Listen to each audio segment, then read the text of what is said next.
Allez, comme promis, on parle à présent de l'exil fiscal des Français les plus riches, les contribuables les plus aisés, qui serait peut-être en train de ralentir parce qu'on a eu entre les mains, enfin le Figaro qui l'a révélé, ce rapport relatif aux contribuables qui quittent le territoire, transmis donc par le gouvernement aux parlementaires. Bonjour Yvan. Bonjour. Yvan Best, directeur de la rédaction de Point Banque. On a donc ce rapport qui recense les départs des Français vers l'étranger. On est sur l'année 2017, ça il faut être précis. Et pour le coup, ce n'est pas seulement ceux qui sont assujettis à l'impôt sur la fortune. Ça, on l'avait eu il y a quelques semaines, c'était je crois au mois d'octobre.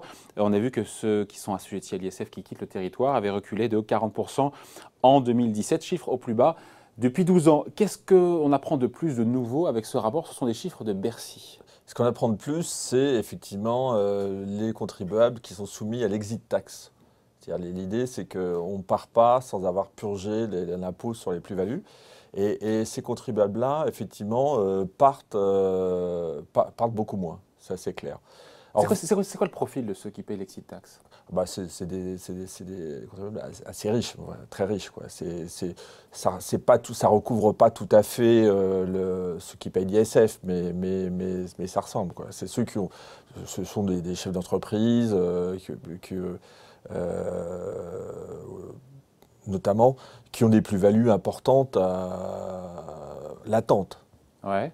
Et donc Bercy en dénombre 225 qui auraient quitté le territoire en 2017 en baisse de 30%. Ce qui est pas loin de la baisse du nombre de contribuables USF, du champ ISF. Une partie se recoupe d'ailleurs entre les deux. Voilà, ça se recoupe. En revanche, les statistiques concernant on va dire les moins riches, c'est moins flagrant. Et là, je pense que c'est assez logique parce que beaucoup de cadres supérieurs partent pour des raisons qui n'ont rien à voir avec la fiscalité, c'est l'expatriation, etc.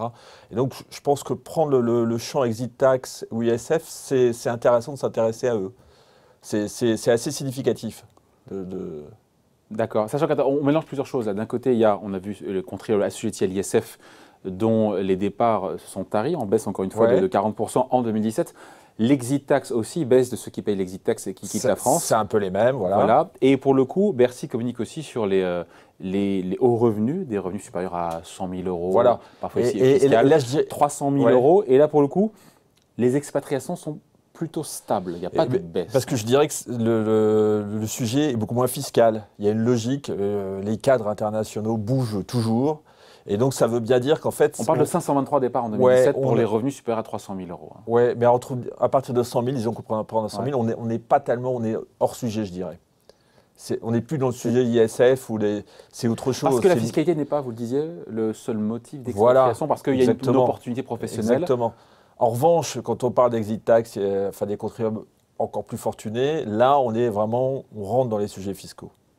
Donc, si, encore une fois, il y a moins de riches ou moins de contribuables aisés qui partent à l'étranger, est-ce qu'on peut tout de suite en déduire, il y avait cette promesse, on le sait, du président Macron, parce qu'on parle de 2017, il arrive en milieu d'année, d'alléger la fiscalité sur le capital, la flat tax, la transformation de l'ISF en IFI. C'est ça aussi qui est un début d'explication, peut-être pas se mentir. Je pense que c'est l'explication. Alors, c'est un début, logiquement, comme vous le dites, parce que Macron, il est élu en mai. Alors, évidemment, il avait promis ça, il faut qu'il soit élu. Ouais. Parce que ce sont des promesses de campagne qui peuvent, on peut dire, dissuader des gens de partir. Hein. Voilà, les promesses de campagne. Après, quand il est élu, il le fait, parce que c'est voté tout de suite. Donc tout ça, ça dissuade des gens de partir. Mais c'est en milieu d'année, etc. Donc on peut penser que 2018, on aura une baisse des départs encore plus prononcée. Je pense qu'on peut prendre ce pari. Alors après, tout ça est indexé sur la pérennité des mesures Macron. Enfin, en gros, est-ce que l'ISF est supprimé pour toujours ou pas? Enfin, transformé. Transformé, oui. Enfin, l'ISF, ces gens-là, c'est surtout le sujet moins immobilier. Hein. Plus on monte dans la hiérarchie des fortunes, plus la part des placements d'actifs financiers est importante.